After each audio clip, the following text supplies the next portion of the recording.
La politique, Marine Le Pen a annoncé aujourd'hui que son parti avait déjà investi 350 têtes de liste pour les prochaines municipales. Le Front National, qui il y a quelques semaines a réalisé une percée électorale dans une législative partielle dans l'Oise. Et nous sommes allés justement dans ce département à la rencontre de ces électeurs tentés, pour la première fois parfois, par un vote Front National. Reportage Thierry Curté, Arnaud Jacques. Cerry-Fontaine et ses 3000 habitants ont toujours voté à gauche dans cette circonscription rurale, très à droite. Mais son usine a fermé en 2007. Les 800 salariés fabriquaient des pièces de 1 ou 2 euros. Les anciens employés se sentent abandonnés de tous. On s'en fout. Non. Mon point de vue, non, déjà, on s'en fout. Ils n'ont rien à foutre, de toute façon.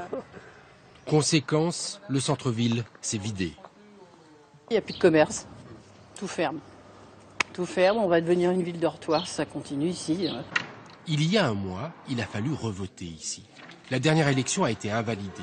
L'adjoint au maire, Front de gauche de Cerry-Fontaine, analyse les résultats. Dans la circonscription, la socialiste a été éliminée dès le premier tour. Le vote de ses concitoyens pour le second tour l'a alors dérouté. Au deuxième tour, ils ont voté Front National en majorité. On s'y attendait, mais là, ça a pris des sacrées proportions, quoi. La candidate du FN n'a plus que doublé ses bulletins dans la petite ville, arrivant largement en tête. Bien sûr, la personnalité du candidat UMP, très à droite, mêlée à des affaires par le passé, a joué. Le Front républicain n'a pas fonctionné.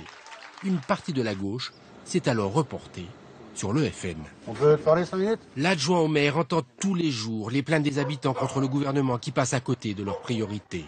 Le mariage pour tous, c'était peut-être pas une priorité dans les mois qui ont suivi les élections. Les charges tout le temps, la CSG, tout ça, ça n'arrête pas d'augmenter. Le EDF, attendez, non. Tout augmente. Celui qui a un tout petit pot au-dessus du SMIC, a l'impression que c'est lui qui paye tout, quoi. Il faut qu'il y ait un changement radical pour qu'il y ait quelque chose de potable. Parce qu'il y en a marre de prendre un parti, de se jeter, de reprendre l'autre parti, et on est toujours dans la même galère. Un sentiment que les politologues ont bien identifié. Il y a cette idée que les Français sont moins nombreux à considérer le Front National dangereux.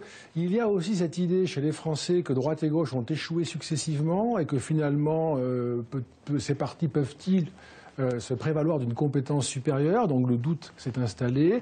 Ce jour-là, la candidate frontiste a frôlé l'élection avec près de 49% des voix.